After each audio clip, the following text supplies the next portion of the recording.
Le youtubeur masculiniste d'extrême méga giga ultra terra techno droite Alex Hitchens a été banni de TikTok et c'est bien mérité. Hein, vous allez voir les copains, ce qu'il a dit était absolument insoutenable. Il y a certaines limites à ne pas dépasser, d'accord? Avertissement reçu. Yeah, man.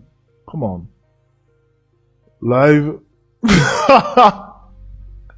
Eh, les gars, la France de Macron, les gars, c'est vraiment crazy, les gars. C'est de la folie, les gars. Attends. Ah, clip de la fraction, les gars, attendez. Les gars, clip de la fraction, les gars, il y a un clip. Je savais même pas qui faisait ça. Ok.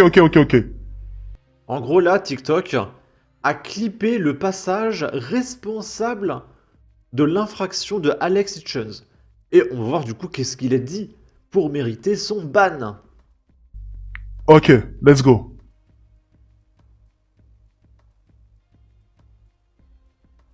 Mais attention, j'aime la France, tu vois. Donc, moi, par exemple, à Noël, je vais être très heureux de revenir en France et profiter des marchés de Noël et j'en passe parce que moi, Bon, déjà là, c'est du fascisme. j'aime la France, tu vois. Ce que je n'aime pas, c'est son gouvernement.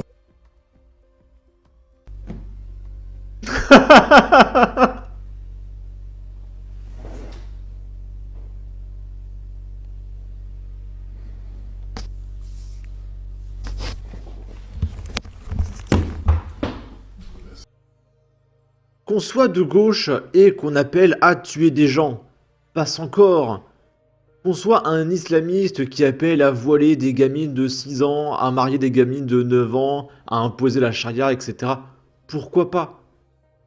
Mais alors dire qu'on n'aime pas notre leader suprême Emmanuel Jong-un Ier, il y a des limites à ne pas dépasser, Alex. D'accord?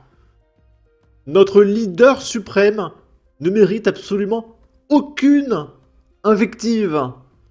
D'accord? Et j'espère que les forces de police le retrouveront et le mettront en prison pour les 450 prochaines années, d'accord? Bon, sinon, premier degré, les copains. Premier degré. Vous voyez ce qui se profile avec l'Europe et le projet Chat Control qui vise à surveiller nos conversations privées afin de s'assurer qu'on soit de bons citoyens. Si on explique qu'on n'aime pas le gouvernement en place, il y aura la police qui débarquera chez nous, et imaginez, si c'est Jean-Luc Mélenchon au pouvoir, vous savez pourquoi il vous qualifie de fasciste? Hein, c'est que vous voulez un petit peu contrôler vos frontières, etc. Ils vont surveiller et mettre en prison 91% de la population. Ou alors ils vont juste vous censurer, couper votre internet, vous mettre des amendes, couper vos réseaux, etc. Voilà, c'est ça le projet.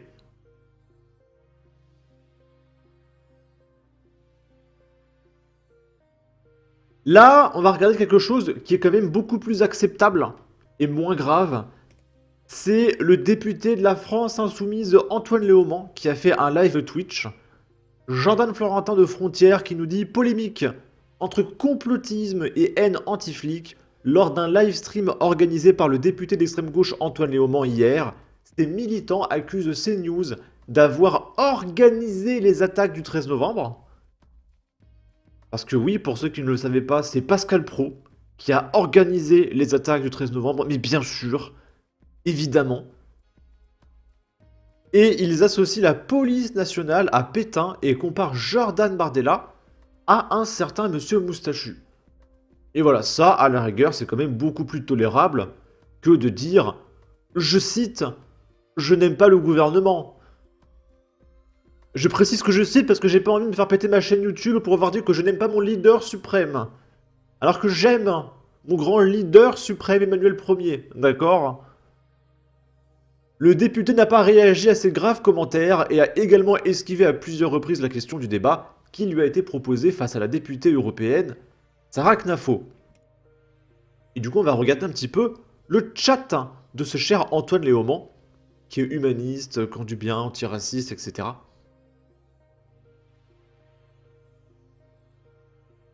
Là, on a un mec qui nous dit CNews a organisé le 13 novembre ainsi que le 7 janvier pour faire monter l'islamophobie. Bien sûr. Tout à fait. Je pense même que c'est Pascal Pro qui a organisé ce qui s'est passé entre le 10 et le 12 septembre 2001. C'est directement Pascal Pro, je pense. Je pense très sincèrement. Là, il y a un mec qui dit police nationale, héritage d'un certain Philippe Pétain. Oui, gros écho Pétain en 2025. Ok. Même si Bardella est bien un facho, son programme a beaucoup de ressemblances avec celui de ce cher monsieur moustachu au début de sa carrière politique, évidemment. Il est sympa, hein, le chat d'Antoine Léaumont, ok? On va terminer avec une affaire, elle aussi, absolument scandaleuse. C'est Karine qui a osé expulser son squatter qu'elle finançait gratuitement parce qu'un juge humaniste protégeait ce pauvre individu victime du système qui se serait retrouvé à la rue. Et heureusement, voilà, nos juges humanistes le protégeaient. Mais malheureusement, il y a Karine, cette dame d'extrême méga giga ultra techno-droite, qui a voulu expulser ce pauvre squatter. Mais heureusement, la justice a été ferme et a donné 12 mois de prison avec sursis à cette propriétaire. Le squatter est toujours dans sa maison, qu'elle paye toujours, et Karine a été obligée de revendre sa maison 80 000 € moins cher que son estimation, afin de pouvoir s'en débarrasser, parce qu'elle était à perte, hein, à force de payer dans le vide. Mais voilà, c'est bien fait pour cette méchante propriétaire, d'accord?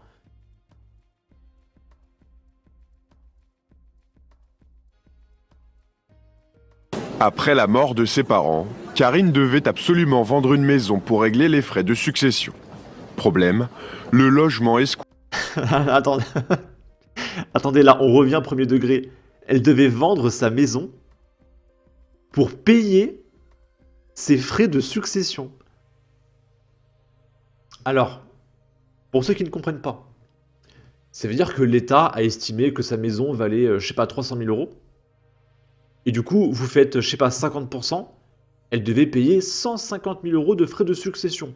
Vu qu'elle n'a pas cet argent, elle doit vendre la maison pour payer la taxe sur la maison. Sauf que vu qu'il y a un squatter, elle peut pas vendre la maison, donc elle l'a vendue 80 000 € moins cher. Donc ça veut dire l'État a estimé qu'elle vaut 300 000, elle a revendu 200 000 et elle a payé 150 000 € de taxes. C'est pas mal. C'est pas mal, on est pas mal, on est pas mal.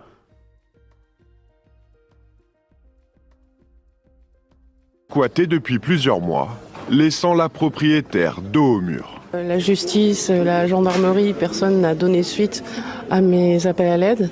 Et à un moment donné, quand on est au pied du mur, qu'on doit verser une grosse somme aux impôts, ben on cherche des solutions, alors qui ne sont pas les meilleures, je les regrette. Mais pour moi, j'avais pas le choix. En septembre, la propriétaire reçoit un appel.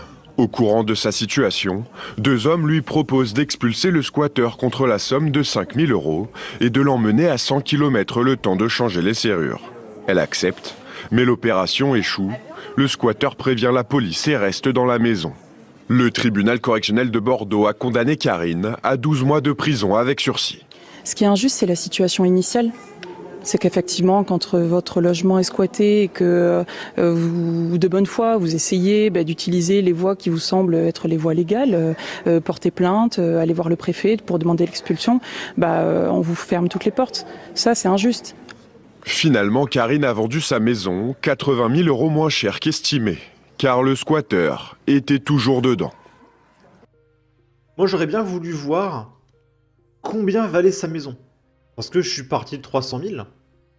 Mais imaginez, ces maisons valaient, je sais pas, 200 000. Donc l'État aurait demandé 100 000 € de taxes. Et là, elle a perdu 80 000 €. Plus ces 5 000 € pour payer les mecs. Et ça se trouve, pendant un temps, elle a payé l'eau, l'électricité, etc. Ça se trouve, dans son héritage, elle a payé, en fait. Genre, elle a hérité de rien. Elle a juste payé. Ce serait fou, mais ça m'étonnerait même pas. Bon, sur ce, n'hésitez pas à donner votre avis, votre opinion, à partager, liker, commenter, ça aidera au référencement de la vidéo sur YouTube. Abonnez-vous, suivez-moi sur Twitter, prenez soin de vous, salut!